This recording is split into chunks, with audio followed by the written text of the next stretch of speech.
We were talking about the evolution of FUE. I know that you are on the FUE board for the ISHRS or the FUE committee, and that you are somewhat of a perfectionist when it comes to this technique. I was asking you about robotic hair transplant surgery, the ARTAS, and how I kind of felt that I really believe that robotics, whether it's the artist or another company or another product, it's the future of this industry. It's going to be a big part, at least, of the future of this industry. And at the time, you were like, well, you definitely see, my side of the story, but at this stage, or at least at that stage, you didn't think it was ready for prime time. And then we Right. kind of spoke, behind the scenes about things, and I was kind of giving you my reasoning behind why I, believe that it's certainly going to be an important part of people's practices. And you seem to, do some more due diligence and kind of evolve your point of view. Tell me about that. Right. Well, as a hair transplant surgeon that is involved with the FUE procedure, and I was the first chairman of FUE Research Committee, we've done a lot of research. We've done a lot of, collaboration with big centers doing FUE worldwide. And we've been looking into different aspects of FUE procedure and comparison of FUE in a strip and different procedures that could be done to make FUE better. Right. So I'm very hands-on. I'm very involved with workshops, with meetings, scientific meetings, and part of them in the last few years have been the robot and how it's extracting grafts. We're examining the grafts. We're looking at the speed, the transaction rate, and potential growth of the grafts with robot and with other techniques. Back then, when we talked, the robot was still, and it's still robot is new, but back then it was not even as good as it is today.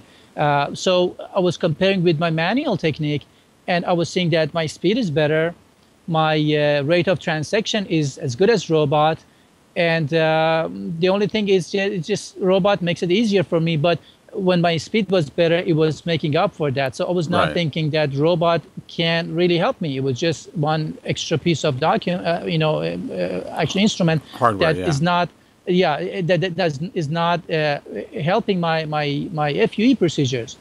However, in the last few months, we've been involved with the evolution of robotic surgery, and I'm involved with different doctors who are working with that, and with the company itself that are giving me more data, new data, and the speed is going higher.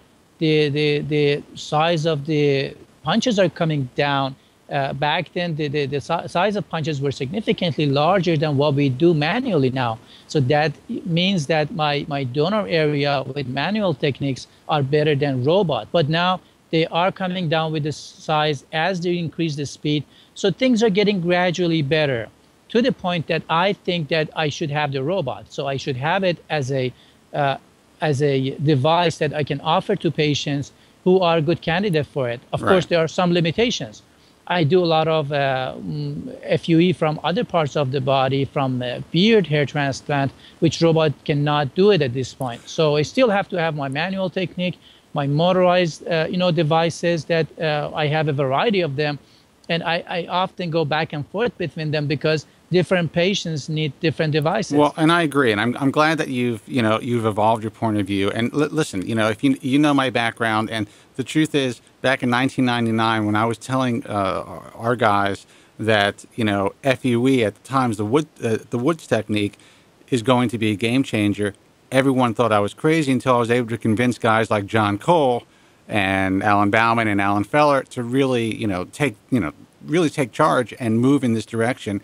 And obviously Bob Bernstein and Bill Rassman wrote the first paper, but even those guys said I was nuts. And then when I started to talk more about the robot, I kind of got the same response from the same guys. And then everyone now is looking at it saying, you know what, not only is maybe Coburn right, but the robot can do a lot of the heavy lifting for guys. And guys like yourself who are experts at FUE, I mean, to have this device in your hands, I think really, helps, to kind of pioneer the entire effort, because you guys know what you're doing. So I Absolutely. think your point was really, is really important, that the artist is an important part of the evolution of this field, but at this stage, you still have to be able to, provide other ways to extract grafts via FUE.